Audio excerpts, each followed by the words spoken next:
حضرت علی رضی اللہ تعالیٰ عنہ ایک دن مسجد نبوی دے اندر میرے پیغمبر دے منبر دے قریب بیٹھے نے، ایک صحابی دے درمیان مسلم دے اندر حضرت علی دے نام دا ذکر نہیں، دوسری روایت دے اندر حضرت علی دا نام ہے، حضرت علی دے دوسرے صحابی آپس دے اندر بحث کردے پے نے، دوسرے صحابی کہندے نے اے جڑا بندہ بیت اللہ دے اندر مسجد حرام دی جناب تعمیر کردا ہے، بیت اللہ دے اندر آقیاں نو پانی پلاتا ہے، وہ دا مقام زیادہ ہے۔ حضرت علی فرماتے نے جڑا بندہ اللہ دے رستے دے اندر جہاد کردے او دا مقام زیادہ ہے۔ اے صحابی دیاں صحابیاں دیاں آپس دے اندر باتاں ہویاں، اللہ اکبر اللہ دی آوازاں ذرا بلند ہو گئیاں، میرے پیغمبر دے عمر آئے فرمان لگے یار آوازاں بلند نہ کرو، نبی پاک دے منبر دے قریب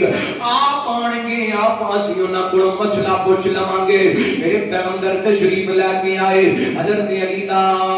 نظریہ سی وہ بندہ عظمت والا ہے جڑا ایمان لے آن دے بعد اللہ دے رستے دے اندر جہاد کردا ہے۔ دوسرے صحابی کہندے سن مسجد حرام دی تعمیر کرن والا اور حاجیاں نو پانی پلان والا فضیلت والا ہے۔ میرے پیغمبر علیہ الصلوۃ والسلام دے سینہ پاک تے اللہ نے قرآن پاک نازل فرمایا،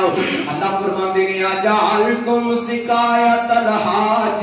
و عمارۃ المسجد الحرام فمن آمن باللہ والیوم الآخر وجاہد فی سبیل اللہ لا یستوون عند اللہ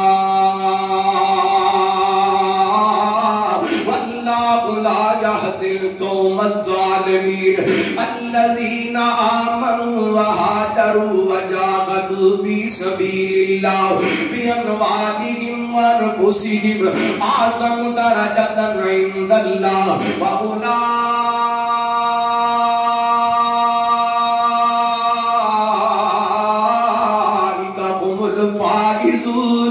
يبشركم ربكم برحمة منه ورضوان وجنات لهم فيها نعيم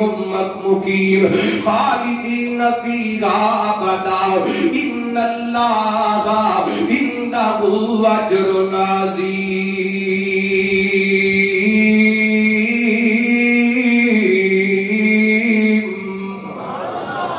اللہ نے جڑی لائے حضرت علی دی زمین تے سی او کوئی کائنات دے رب نے آسماناں تو قرآن پاک دی آیت بنا کے نازل فرما دیتا۔ اللہ فرماندے نے کیا تسی برابر سمجھ لیے حاجیاں نو پانی پلانا تے بیت اللہ دی تعمیر کرنا؟ فرمایا نا نا وجاہد فی سبیل اللہ لا یستوون عند اللہ، اللہ دے ہاں برابر نہیں، او کوئی اللہ دے ہاں عزت والا مقام والے جڑا اللہ دے رستے دے اندر جہاد کردا ہے تے اللہ دی ذات تے ایمان لے آندے، ایدا مقام زیادہ ہے۔ اللہ نے یہ پوری ڈیٹیل بیان کر دی، انہاں دا اجر بھی بیان کر دیتا۔